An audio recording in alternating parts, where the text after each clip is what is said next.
고린도전서 계속 말씀을 보도록 하겠습니다.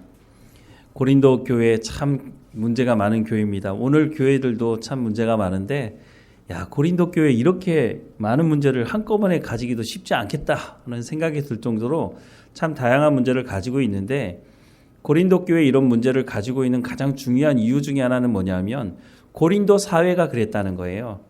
고린도 사회에 발달된 철학, 그 지혜를 사모하고는 있는 마음, 그것을 탓할 수는 없지만 그것을 그대로 교회에 가지고 들어와서 하나님 말씀보다 자신들이 생각하는 그런 논리나 지혜라고 생각하는 성공하는 방법이나 이런 것들을 훨씬 더 중요하게 생각한 것을 교회에서도 똑같이 행하려고 했기 때문에 문제가 생기게 됐다는 거고, 그 당시 고린도 사회가 음란하고 이런 문제들도 있었는데 그런 것들도 그대로 교회에 들어와서 그것이 하나님의 말씀으로 해결되지 않고 그냥 허영됨으로 말미암아 교회 안에 문제가 생기는 여러 가지 문제가 있었죠. 그래서 고린도 교회에 이런 많은 문제가 있었는데 이 문제에 대해서 이제 사도 바울에게 이 문제를 어떻게 했으면 좋겠느냐라고 물었을 때 그것에 대한 답을 고린도 전서를 통해서 말씀을 하고 있다는 거죠. 이런 많은 문제들 중에 가장 큰 문제는 뭐였냐면, 이런 많은 문제들 중에 가장 큰 문제는 분파 문제였어요. 패거리를 짓는 것. 그래서 바울파, 베드로파, 또 아볼로파, 그리스도파 이렇게 나눠가지고 교회가 연합될 수가 없는 거죠. 우리가 예수 믿는 것 중에 가장 중요한 게 뭐냐면, 예수님께서 이 땅에 오신 목적 자체가 하나님과 우리의 관계가 깨어졌기 때문에 그 관계를 회복시키기 위한 화목된 연합된 관계를 위해 오셨다고 하는 거예요. 우리가 로마서 말씀을 보면서도 말씀을 드렸지만 사도 바울이 이신칭의에 대한 말씀을 하고 있어요. 우리가 예수님을 믿음으로 말미암아 의롭다 칭함받는 것 중요합니다. 그런데 그게 최종적인 목적이 아니고요. 그 이신칭의를 우리가 얻음으로 말미암아 한 걸음 더 나가서 뭘 해야 되냐면 하나님과 연합된 관계, 화목된 관계를 이룰 수 있는 것이 되어야 한다는 거예요. 그래서 에베소서 말씀에도 보면 교회에 대해서 얘기하면서 교회의 핵심이 뭐냐? 연합이라는 것을 말씀하고 있다는 거죠. 그래서 하나님의 말씀을 가지고 우리가 순종하는 삶을 살아가게 되면 그 안에 기본적으로 바탕이 되어져 있는 게 사랑이잖아요. 서로 사랑하라. 내가 너희를 사랑한 것처럼 너희도 서로 사랑하라고 예수님 말씀하신 것처럼 교회 안에서 그런 공동체를, 연합된 공동체를 이루어가야 된다라고 하는 것을 말씀하고 있는데, 그걸 깨는 것이 분파인 거죠. 그래서 고린도전서가 15장까지 되어 있는데 1장부터 4장까지를 이 분파의 문제를 다루고 있어요. 그런데 여기서 끝나지 않고 나중에 은사의 문제에 가서 또 다루고 있죠. 방언파와 예언파가 또 나눠져 가지고 하나 되지 못한 것에 대해서 질서를 따라서 연합되라고 하는 말씀을 하고 있죠. 여기서 또 핵심적으로 다루는 말씀이 뭐예요? 사랑이잖아요. 이건 나중에 고린도전서 13장에 가서 다시 보도록 하겠고요. 그래서 1장에서 해결 방법을 제시했던 것이, 형제들아 내가 우리 주 예수 그리스도의 이름으로 너희를 권하노니 모두가 같은 말을 하고 너희 가운데서 분쟁이 없이 같은 마음과 같은 뜻으로 온전히 합하라 라고 말씀하고 있죠. 하나님의 말씀으로 같은 말을 하고 하나님의 말씀으로 같은 생각을 하고 하나님의 말씀을 통해서 하나님의 뜻을 이루는 연합된 관계가 이루어져야 된다. 그래야 이 문제가 해결될 수 있다라고 말하는 거죠. 어떻게 생각해 보면 너무 당연한 말인 거예요. 각자가 다른 말을 하게 되면 어떻게 연합할 수 있어요? 아무리 토의하고 토론한다고 할지라도 서로 생각이 다르니 연합할 수가 없잖아요. 그런데 기본적으로 우리가 예수 그리스도를 영접했다는 것 자체가, 그러면 나는 죽고 내 안에 그리스도께서 사신 것이다 라고 하는 갈라디아서 2장 20절 말씀처럼 나는 이제 하나님의 말씀을 듣겠습니다 라고 해서 교회 공동체에 모인 것이니, 네 생각과 네 말을 하지 말고 하나님의 말씀을 가지고 생각을 새롭게 하고 하나님의 말씀을 하고 하나님의 생각과 하나님의 뜻을 이루는데 연합한 관계를 이루게 되면 사실 이 분파의 문제는 해결할 수가 있다라고 하는 것을 말씀해 주고 있는 거죠. 그러면 이런 어떻게 우리가 하나님의 말씀으로 같은 말을 하고 같은 생각을 하고 같은 뜻을 이룰 수 있느냐? 우리의 힘과 능력으로는 안 된다는 거죠. 그래서 얘기하는 것이 성령인 거예요. 성령이 너희 가운데 거주하시는 걸 알지 못하느냐? 그래서 성령이 우리 가운데 거주하심으로 너희가 성령이 거주하시는 성전인 줄 모르느냐라고 말씀을 하는 이유가 이제 거기 있는 거죠. 그래서 성령을 통해서 우리가 하나님의 말씀을 깨닫고 그 말씀에 순종하는 성령의 열매를 맺어갈 것. 그래서 교회가 한 공동체가 되어야 한다라고 하는 것을 말해주고 있는 것이죠. 그래서 2장 1절부터 5절은 십자가의 복음의 기초에서 내가 어떻게 복음을 전했는지에 대한 내용을 지난주에 봤고, 또 해결할 길에 대해서 얘기하면서 성령을 따르라는 것도 우리가 지난주에 봤죠. 오늘은 3장과 4장의 말씀을 보도록 하겠습니다. 자, 3장 1절부터 4장 5절까지 이를 먼저 말씀을 읽어보도록 하겠습니다. 같이 읽겠습니다. 형제들아, 내가 신령한 자들을 대하음과 같이 너희에게 말할 수 없어서 육신에 속한 자 곧 그리스도 안에서 어린 아이들을 대하음과 같이 하노라. 내가 너희를 젖으로 먹이고 밥으로 아니하였노니 이는 너희가 감당하지 못하였음이거니와 지금도 못하리라. 너희는 아직도 육신에 속한 자로다. 너희 가운데 시기와 분쟁이 있으니 어찌 육신에 속하여 사람을 따라 행함이 아니리요. 어떤 이는 말하되 나는 바울에게라 하고 다른 이는 나는 아볼로에게라 하니 너희가 육의 사람이 아니리요. 그런즉 아볼로는 무엇이며 바울은 무엇이냐? 그들은 주께서 각각 주신 대로 너희로 하여금 믿게 한 사역자들이니라. 나는 심었고 아볼로는 물을 주었으되 오직 하나님께서 자라나게 하셨나니 그런즉 심는 이나 물 주는 이는 아무것도 아니로되 오직 자라게 하시는 이는 하나님뿐이니라. 심는 이와 물 주는 이가 한 가지이나 각각 자기가 일한 대로 자기의 상을 받으리라. 우리는 하나님의 동역자들이요 너희는 하나님의 밭이요 하나님의 집이니라. 내게 주신 하나님의 은혜를 따라 내가 지혜로운 건축자와 같이 터를 닦아두매 다른 이가 그 위에 세우나 그러나 각각 어떻게 그 위에 세울까를 조심할지니라. 이 닦아둔 것 외에 능히 다른 터를 닦아둘 자가 없으니 이 터는 곧 예수 그리스도라. 만일 누구든지 금이나 은이나 보석이나 나무나 풀이나 집으로 이 터 위에 세우면 각 사람의 공적이 나타날 터인데 그 날이 공적을 밝히리니 이는 불로 나타내고 그 불이 각 사람의 공적이 어떠한 것을 시험할 것임이라. 만일 누구든지 그 위에 세운 공적이 그대로 있으면 상을 받고 누구든지 그 공적이 불타면 해를 받으리니 그러나 자신은 구원을 받되 불 가운데서 받은 것 같으리라. 너희는 너희가 하나님의 성전인 것과 하나님의 성령이 너희 안에 계시는 것을 알지 못하느냐? 누구든지 하나님의 성전을 더럽히면 하나님이 그 사람을 멸하시리라. 하나님의 성전은 거룩하니 너희도 그러하니라. 아무도 자신을 속이지 말라. 너희 중에 누구든지 이 세상에서 지혜 있는 줄로 생각하거든 어리석은 자가 되라. 그리하여야 지혜로운 자가 되리라. 이 세상 지혜는 하나님께 어리석은 것이니 기록된 바 하나님은 지혜 있는 자들로 하여금 자기 꾀에 빠지게 하시는 이라 하였고 또 주께서 지혜 있는 자들의 생각을 헛것으로 아신다 하셨느니라. 그런즉 누구든지 사람을 자랑하지 말라. 만물이 다 너희 것임이라. 바울이나 아볼로나 게바나 세계나 생명이나 사망이나 지금 것이나 장래의 것이나 다 너희의 것이요 너희는 그리스도의 것이요 그리스도는 하나님의 것이니라. 사람이 마땅히 우리를 그리스도의 일꾼이요 하나님의 비밀을 맡은 자로 여길지어다. 그리고 맡은 자들에게 구할 것은 충성이니라. 너희에게나 다른 사람에게나 판단받는 것이 내게는 매우 작은 일이라. 나도 나를 판단하지 아니하노니 내가 자책할 아무것도 깨닫지 못하나 이로 말미암아 의롭다함을 얻지 못하노라. 다만 나를 심판하실 이는 주시니라. 그러므로 때가 이르기 전 곧 주께서 오시기까지 아무것도 판단하지 말라. 그가 어둠에 감추인 것들을 드러내고 마음의 뜻을 나타내시리니 그때에 각 사람에게 하나님으로부터 칭찬이 있으리라. 아멘. 자, 저희가 읽었던 말씀 중에 여러분들이 요거는 내가 들어봤던 말씀인데 이런 말씀들이 아마 중간중간 섞여 있을 거예요.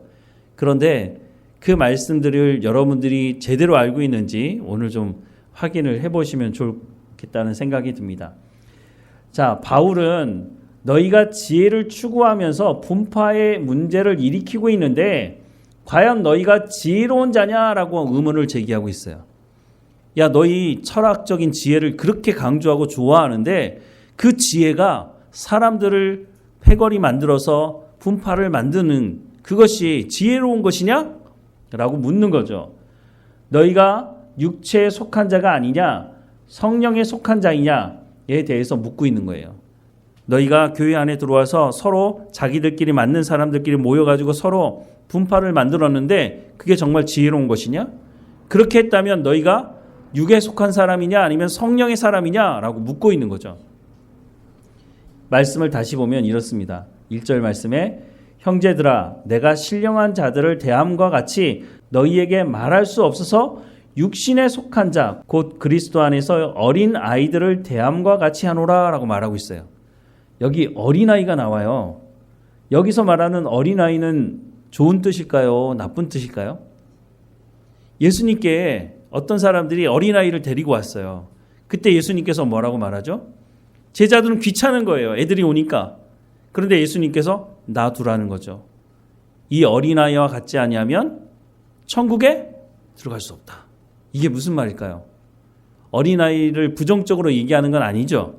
그때는 어린아이가 부모에게 온전히 순종하는 것처럼 우리가 하나님 말씀에 온전히 순종해야 된다라고 하는 것을 말씀하고 있는 건데, 그런데 고린도전서 오늘 말씀해 보면 여기에 어린아이가 등장한단 말이에요.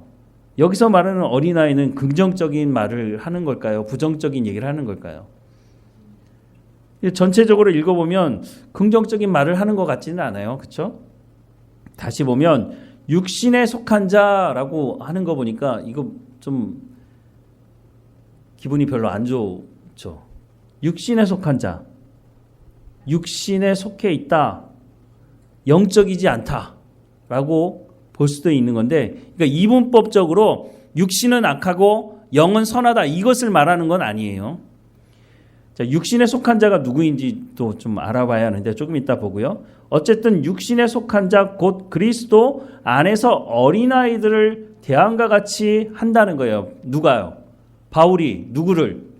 고린도 교회 안에 분파를 일으킨 사람들, 그 사람들을 향해서 너희는 육신에 속한 자라고 말하는 거예요. 그러면서 뭐라고 말하냐면 내가 너희를 젖으로 먹이고 밥으로 아니하였노니, 이게 무슨 말이에요? 너무 어려가지고 하나님의 말씀, 정말 우리를 진리로 자유케 한다고 하는 그 말씀을 전해줘 봐야 그 의미를 너희가 모른다는 그런 의미인 거죠. 너희를 젖으로 먹이고 밥으로 아니하였노니, 밥을 줄 수가 없는 거예요. 이는 너희가 감당하지 못하였음이거니와 지금도 못하리라. 똑같다는 거예요. 너희가 변한 게 하나도 없구나. 너희가 아직도 육체에 속한 자로다. 왜냐? 너희 가운데 시기와 분쟁이 있으니 어찌 육신에 속하여 사람을 따라 행함이 아니리요. 여기 보면 이제 육에 속한 자라는 말이 나오거든요. 혹시 육에 속한 자라고 하는 것에 대해서 들어보신 적이 있나요? 육에 속한 자라고 이제 말할 때 보통은 뭐라고 얘기하느냐면, 여기서 말하는 육은 육적인 것, 세상적인 것을 얘기하는 거예요. 그래서 뭐라고 얘기하느냐면 구원은 받았지만 세상적으로 사는 사람을 육에 속한 사람이다 라고 말을 하는 사람들이 있죠. 어떤 사람은 교회에 출석은 하는데 세상 나가서는요, 이 사람이 교인인지 아니면 예수 믿지 않는 사람인지 구분이 안 되는 사람, 분명히 주일이 되면 와서 예배는 드리지만 세상 나가서는 전혀 딴판인 삶을 살아가는 사람, 이런 사람을 육에 속한 사람이다 라고 말하는 사람들이 있고요. 칭의적인 입장에서는 구원을 받았으나 성화적인 입장에서는 열매가 없는 사람, 그러니까 칭의는 받았는데 성화의 과정이 없는 사람, 그래서 이런 사람들이 나중에 구원을 받게 되면 금면류관을 받지 못하고 개털 모자를 받는다, 상급을 제대로 받지 못한다 라고 설명을 하는 사람들도 있다고 하는 거예요. 여러분 생각은 어떠세요? 다시 말씀을 보면 형제들아 내가 신령한 자들 대함과 같이 너희에게 말할 수 없어서 육신에 속한 자 곧 그리스도 안에서 어린 아이들을 대함과 같이 하노라. 이 사람들을 얘기하는 거죠. 육에 속한 사람들. 14절과 15절에 보면 만일 누구든지 그 위에 세운 공적이 그대로 있으면 상을 받고 누구든지 그 공적이 불타면 해를 받으리니 그러나 자신은 구원을 받되 불 가운데서 받은 것 같으리라 라고 하는 이 말씀하고 엮어가지고 그래서 차등 상급론이라는 것을 말하는 거예요. 우리가 구원은 받는데 내가 성화의 열매가 없기 때문에 하나님의 나라에 가서 상급이 없다. 그것을 14절과 15절을 근거를 삼아가지고 야 구원은 받을 수 있어. 구원은 받을 수 있어. 그렇지만 상급이 없어. 이렇게 주장하는 사람이 있다는 거예요. 근데 이게 과연 맞는 건가? 사도 바울이 지금 그것을 얘기하는 것인가? 라고 하는 것을 살펴봐야죠. 차등 상급론을 얘기하는 사람들은 어떤 것에 근거를 두고 있냐면 칭의, 성화, 영화가 시간 순서적으로 이루어진다라고 주장하는 사람들이에요. 그런데 이거 제가 예전에 한번 말씀을 드렸는데 혹시 잊어버리셨을까 봐 다시 한번 말씀을 드리자면 예를 들자면 아브라함이에요. 창세기 15장 6절에 보면 아브라함이 여호와를 믿으니 이게 뭘 믿어요? 하나님 말씀하신 약속의 말씀을 믿은 거잖아요. 그랬더니 여호와께서 이를 그의 의로 여기셨다, 칭의하셨다는 거예요. 의롭다 칭하셨다고 말씀하셨어요. 여호와를 믿으니 하나님께서 아브라함을 의롭다 하셨다. 그게 창세기 15장 6절에 나와요.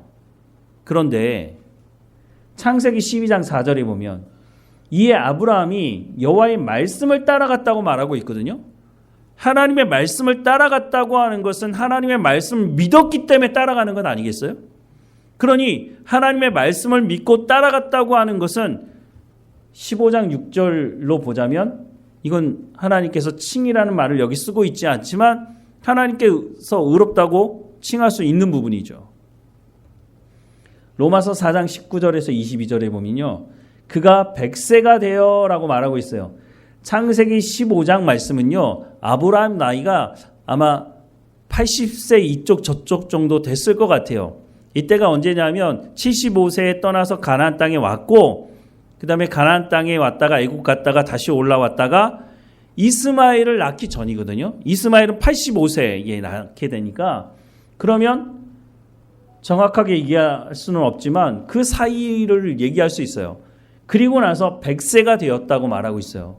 100세가 되어 자기 몸이 죽은 것 같고 사라의 태가 죽은 것 같음을 알고도 믿음이 약하여지지 아니하고 믿음이 없어 하나님의 약속을 의심하지 않고 믿음으로 견고하여져서 하나님께 영광을 돌리며 약속하신 그것을 또한 능히 이루실 줄을 확신하였으니 그러므로 그것이 그에게 의로 여겨졌느니라.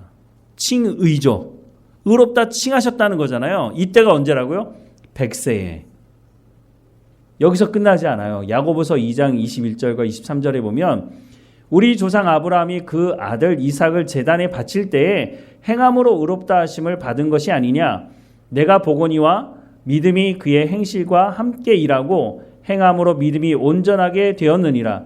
이에 성경에 이른 바 아브라함이 하나님을 믿으니 이것을 의로 여기셨다라고 말씀하고 있어요.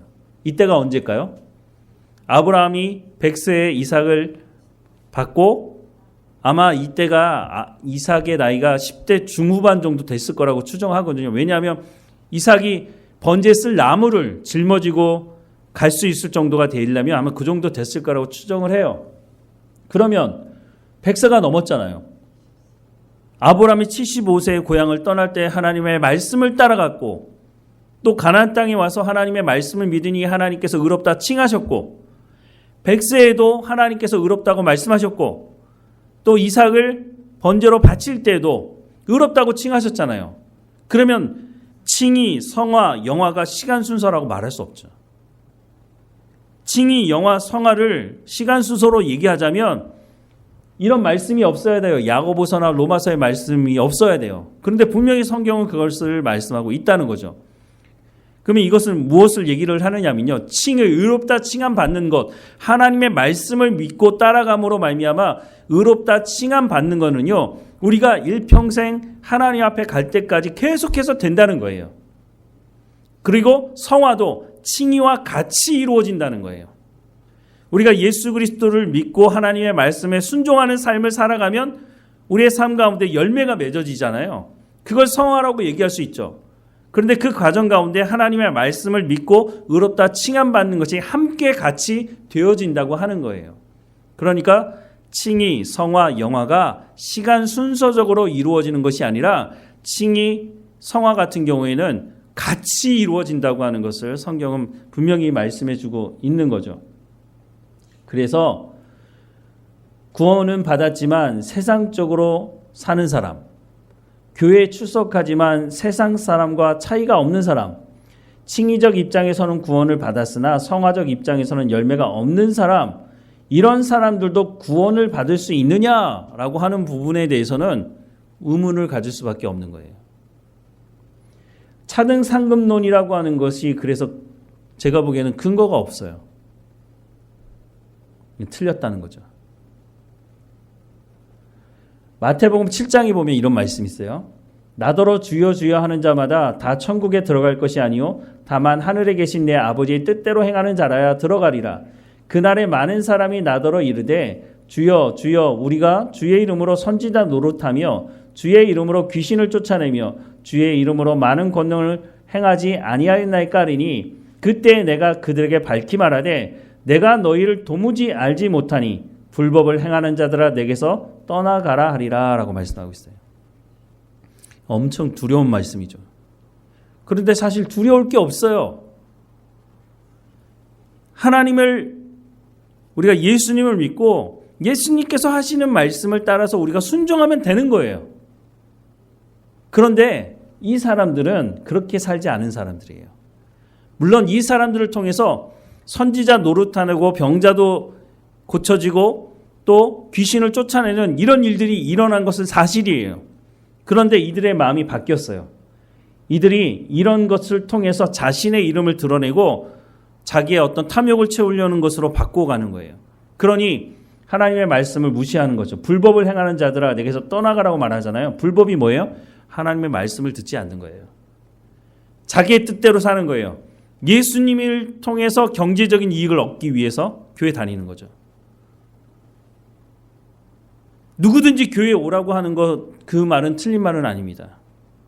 근데 교회에 와서 예수 그리스도를 영접했다고 하는 것은 내가 이제부터는 내 생각대로 내 방식대로 살아가지 않고 하나님의 말씀을 듣고 하나님 말씀대로 살아가겠다고 하는 것이거든요. 그런데 이 사람들은 능력을 입어서 많은 일들을 했는지 모르겠지만 결국은 자신의 이익을 쫓아서 살아간 사람들이라는 거예요.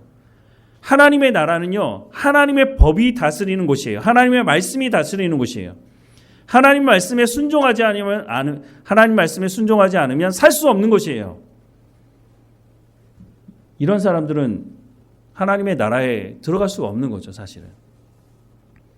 예수님을 영접한 사람들은 하나님의 말씀을 듣고 순종하는 사람들이에요. 그래서 야고보서에서 믿음과 행함이 따로 분리가 되어 있는 것이 아니라 믿는 것은 행함과 연결되어져 있다는 거예요. 이거는 분리할 수 없는 것이에요. 그래서 육에 속한 자라고 표현을 하고 있는 것은 너희가 예수님을 믿었다면 예수님의 말씀을 듣는 것이고 예수님의 말씀을 들었다면 예수님의 말씀대로 순종하는 것인데 그런데 분열이 일어났어요. 분파를 만들었어요. 그것은 처음부터 너희가 예수님을 영접하지 않은 것이 아니냐라고 볼 수 있는 것이 아닌가 하는 생각이 들어요. 한 번 구원은 영원한 것이냐? 그렇습니까? 기본적으로 저는 그게 맞다고 생각이 듭니다. 하나님께서 우리를 선택하시고 부르셨다면 내가 그것을 거부하고 내가 하나님의 말씀을 거부하면서 아니라고 배교하지 않는다면 하나님은 우리를 잡은 손을 놓지 않으신다는 거예요. 그게 하나님의 언약이잖아요. 그런데 끝까지 불순종하고 하나님의 언약을 무시하고 가나안 땅에 들어가려고 했던 이스라엘 백성들이 출애굽하는 과정을 보세요. 얼마나 놀라운 일들이 벌어집니까? 애굽에서 10가지 재앙을 자신들도 직접 경험했을 뿐만 아니라 어떤 순간부터는요. 자신들은 경험하지 않고 애굽 사람들만 그걸 경험하는 거예요. 그리고 홍해를 건너서 광야로 나왔어요. 매일 아침마다 내려지는 만나를 먹었어요. 고기가 필요하면 메추라기를 하나님 보내주셨어요. 그 사막에서 살 수 없는 곳에서 낮에는 구름 기둥으로 더위를 이기게 하시고 저녁에는 추위로 죽을 수 있는 그곳에서 불기둥으로 얼어 죽지 않게 하셨어요. 그것을 경험하고 있던 사람들이 12명의 정탐꾼을 보내놓고 다시 돌아왔을 때 보고를 들었을 때 10명의 정탐꾼들이 우리 거기 들어가면 다 죽는다. 그 사람들이 그렇게 얘기하지도 않았는데 그들이 보기에 우리는 메뚜기같이 여길 것이다. 그 말을 듣고 모든 백성들이 난리가 났어요. 밤새도록 통곡하면서 저 모세 저게 우리를 이끌어내가지고 우리 다 죽이게 한다고. 거기 말씀해 보면은요, 심지어는 이제 하나님의 이름까지 등장해요. 그러면서 한 장관을 세워서 애굽으로 돌아가자는 거예요. 우리가 광야에서 죽었으면 좋았을 텐데. 그래서 하나님 어떻게 하시죠? 하나님께서 참고 기다리시다가 어떻게 하세요? 그래? 그럼 너희들이 말한 그대로 하자. 20세 이상의 모든 남자와 여자들은 가나안 땅에 들어갈 수 없다. 이 광야에서 모두가 다 죽게 될 것이다 라고 하나님 말씀하시죠. 하나님의 말씀을 믿었던 사람들은 광야를 거쳐서 가나안 땅에 들어가죠. 누가 들어갔어요? 여호수아와 갈렙. 모세도 못 들어갔다는 거예요.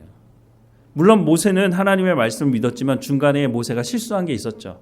하나님의 거룩함을 드러내지 않은 것 때문에 하나님께서 너는 여기까지다 해서 가나안 땅에 들어가지 못하죠. 하나님의 언약의 말씀을 믿는 사람들, 그 사람들이 가나안 땅에 들어가게 됐다는 거예요. 육에 속한 사람들은 어떤 사람들이냐는 거예요. 그러면 육에 속한 사람들은 바로 하나님의 언약의 말씀을 믿지 않는 사람들. 물론 이 사람들도 분명히 하나님의 은혜를 경험했다는 거예요. 하나님께서 이들을 홍해를 건너고 만나를 먹이시고 불기둥과 구름기둥으로 인도하시는 것을 이 사람들도 경험했고 하나님의 은혜를 경험한 사람들이라는 거예요. 그런데 끝까지 하나님의 언약의 말씀을 믿지 않은 사람들은 가나안 땅에 들어가지 못하고 광야에서 생을 마감하게 됐다고 말씀해주고 있잖아요. 하나님은 구원하시기 위해서 예수님까지 대가지불 하신 분이라는 거예요. 하나님께서 기분 나쁘다고 너 구원 취소야 이렇게 말씀하시는 분이 아니라는 거죠. 그런데 끝까지 하나님의 말씀에 불순종하고 고린도 교회를 보자면 분파를 만들어서 하나님의 몸을 찢는 일들을 벌이게 된다면 너희 구원이 취소될 수도 있다라고 하는 경고의 말씀을 해주는 거예요. 취소된다가 아니라 취소됐다가 아니라 너희가 취소될 수 있으니까. 그러니까 하나님의 말씀을 들어야 한다. 그리고 성령에 대해서도 그래서 얘기를 하는 거죠. 다시 말씀을 보면 형제들아 내가 신령한 자들을 대함과 같이 너희에게 말할 수 없어서 육신에 속한 자 곧 그리스도 안에서 어린아이들을 대함과 같이 하노라. 내가 너희를 젖으로 먹이고 밥으로 아니하였노니 이는 너희가 감당하지 못하였음이거니와 지금도 못하리라. 너희는 아직도 육신에 속한 자로다. 너희 가운데 시기와 분쟁이 있으니 어찌 육신에 속하여 사람을 따라 행함이 아니리요 라고 말씀합니다. 어린아이를 바로 육신에 속한 자라고 말하고 있고 이 육신에 속한 자는 지혜가 없는 자라는 거예요. 하나님의 참 지혜이신 예수 그리스도를 모르는 사람이라는 거예요. 어떻게 예수님을 알고 영접했는데 시기와 분쟁으로 분파를 만들 수 있느냐. 그러니 내가 너희를 보니까 너희는 예수님을 영접한 사람이 아닌 거 아니냐? 라고 경고하고 있는 거예요. 교회에서 내쫓으려고 하는 것이 아니라 내가 너희에게 복음을 전하고 그리고 너희가 교회를 이루고 고린도 교회 안에 들어와 있지 않느냐. 그런데 너희가 왜 분파를 만들고 있느냐. 그러니까 사도 바울이 너무너무 답답한 거죠. 분명히 너희가 예수 그리스도를 믿는다고 교회에 왔지 않느냐. 그러니까 세상 사람들이나 세상의 지혜나 이런 것들로 속지 말라는 거예요. 속는 사람들이 있으면 다시 하나님의 말씀으로 돌이키라고 얘기하는 것이고 혹시 그 안에 예수 그리스도를 영접하지 않는 사람들이 있다면 그 사람들은 예수 그리스도를 영접해야 할 것이고 그것도 거부하는 사람이 있다면 교회 안에서 내쫓아야 한다는 거예요.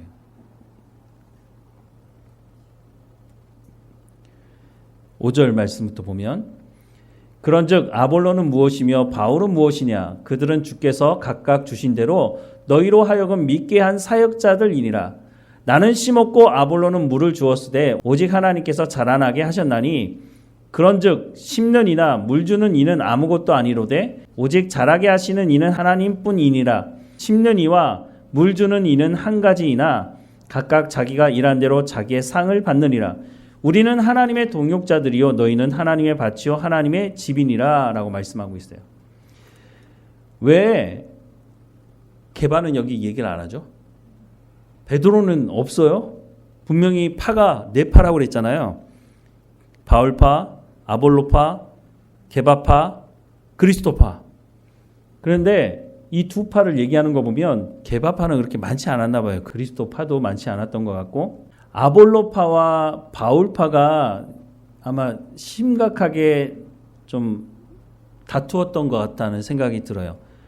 아볼로파가 많았던 이유 중에 하나는 뭐냐면 아볼로가 북아프리카의 알렉산드리아라고 하는 곳의 출신이에요. 그곳이 철학이 발달되어 있는 곳이거든요. 그리고 성경에 보면 아볼로가 구약 성경에 대해서 탁월하게 많이 알았던 사람이거든요. 그러다 보니까 고린도 교회 사람들에게 인기가 많은 거예요. 왜냐하면 고린도에 발달된 게 철학 지혜잖아요. 그런데 말도 잘하고 사도 바울에 비해서 사도 바울은 말을 좀 더듬었는지 뭘 했는지 설교를 잘 못했다고 알 수 있는 부분이 있는데 글은 탁월하게 잘 썼지만 말을 잘 못한다고. 그래서 아볼로파하고 아마 바울파가 가장 큰 문제가 아니었나 하는 생각이 들어요. 그래서 이제 두 사람에 대해서만 언급을 하고 있는데 자 보세요. 아볼로는 무엇이며 바울은 무엇이냐. 근데 보통은 이렇게 말하지 않죠. 야, 그 교회 내가 개척했어. 내가 1년만 동안 너희에게 얼마나 열심히 가르쳤는데 지금 너희가 나한테 이럴 수 있어? 너희 내 말 들어야지. 무슨 아볼로파야. 다 바울파지. 이렇게 주장하는 사람들이 있죠. 그런데 지금 바울은 그렇게 말하지 않아요. 나도 아무것도 아니라는 거예요. 왜냐? 잘하게 하시는 분은 하나님이시기 때문에. 그래서 나나 아볼로나 아무것도 아니다. 그래서 우리는 하나님의 동역자들이요 너희는 하나님의 밭이요 하나님의 집이니라 라고 말을 하는 거죠. 10절에 내게 주신 하나님의 은혜를 따라 내가 지혜로운 건축자와 같이 터를 닦아둠에 다른 이가 그 위에 세우나 그러나 각각 어떻게 그 위에 세울까를 조심할지니라. 이 닦아둔 것 외에 능히 다른 터를 닦아둘 자가 없으니 이 터는 곧 예수 그리스도라. 만일 누구든지 금이나 은이나 보석이나 나무나 풀이나 집으로 이 터 위에 세우면 각 사람의 공적이 나타날 터인데 그 날이 공적을 밝히리니 이는 불로 나타내고 그 불이 각 사람의 공적이 어떠한 것을 시험할 것임이라. 만일 누구든지 그 위에 세운 공적이 그대로 있으면 상을 받고 누구든지 그 공적이 불타면 해를 받으리니 그러나 자신은 구원을 받되 불 가운데서 받은 것 같으리라 라고 말씀하고 있어요. 이 말씀도 들어보시지 않았어요? 처음 듣는 말씀인가요? 예, 그러면 더 다행일 수 있어요. 여러분들이 이 말씀에 대해서 이미 들었던 말씀이 있다면 거의 100% 여러분 잘못 알고 있을 가능성이 높습니다. 오늘 집에 가시면 이 말씀을 다시 한번 읽어보세요. 여기서 말하는 자신은 구원을 받되 불 가운데서 받은 것 같으리라 라고 말하고 있는데 여기서 말하는 자신이라고 얘기하는 이 사람, 이 누구를 가리킬까요? 여기를 알려면요 5절부터 15절까지 다 읽어봐야 돼요. 요 부분만 보면은요 아 내가 구원을 받는데 내가 불 가운데서 구원을 받을 수도 있겠구나. 그래서 아까 말씀드렸던 차등 상급론, 하나님의 나라에 가면 상급이 있어. 그런데 내가 육적인 그리스도인으로 살면 내가 하나님의 나라에 가서 구원은 받지만 개털모자 아무 짝에도 쓸 수 없는 그런 걸로 상급으로 받을 가능성이 높아 라고 사람들이 보통은 그렇게 얘기를 하거든요. 여기 이 말씀을 근거로. 그런데 5절부터 15절까지 말씀을 읽어보면요 여기서 말하는 자신은 구원을 받대라고 할 때 여기서 말하는 자신이 누구인지 아마 보일 겁니다. 이건 숙제입니다. 그래서 다음 주에 볼 때 제가 여기서부터 말씀을 드리도록 하겠습니다. 숙제를 안 하셨다고 안 오시면 안 됩니다. 숙제를 안 하셔도 오셔서 말씀을 들으시면 되겠습니다. 보통은 이 부분을요, 그렇게 찾은 상급론이라고 하는 것을 접목시켜 가지고 얘기를 하는데, 말씀을 꼼꼼하게 쭉 읽어서 내려오다 보면요, 그게 아니라는 게 보여요. 오늘 여기까지 하겠습니다. 기도하겠습니다. 사랑하는 하나님, 우리가 얼마나 연약한 존재인지 하나님 아시지 않습니까? 그래서 성령을 보내주시기로 약속도 하시고, 우리 가운데 성령이 임하기를 간구하는 자에게, 구하는 자에게 성령을 주시겠다고 약속도 하시니 감사합니다. 하나님, 우리의 연약함을 아시오니 날마다 우리 가운데 성령의 충만함을 허락해 주셔서 하나님의 말씀을 깨달아 알게 하시고, 그 말씀대로 순종함으로 우리의 삶 가운데 성령의 열매가 맺어지는 삶을 살아갈 수 있도록 인도해 주옵소서. 하나님, 다시 한번 간구하오니 우리의 육체의 연약함도 강건하게 하시고 늘 하나님 앞에 나갈 수 있도록 인도해 주옵소서. 우리의 삶 가운데 일어나는 많은 문제들이 있습니다. 그 문제들이 우리를 다스리지 못하게 하시고, 우리는 하나님 주시는 참 기쁨과 감사함을 누리며 살아가는, 하나님 주시는 참 평안을 누리며 살아가는 우리의 삶이 될 수 있도록 인도해 주옵소서. 오늘도 함께 하시는 하나님께 감사드리고 예수님의 이름으로 기도드립니다. 아멘.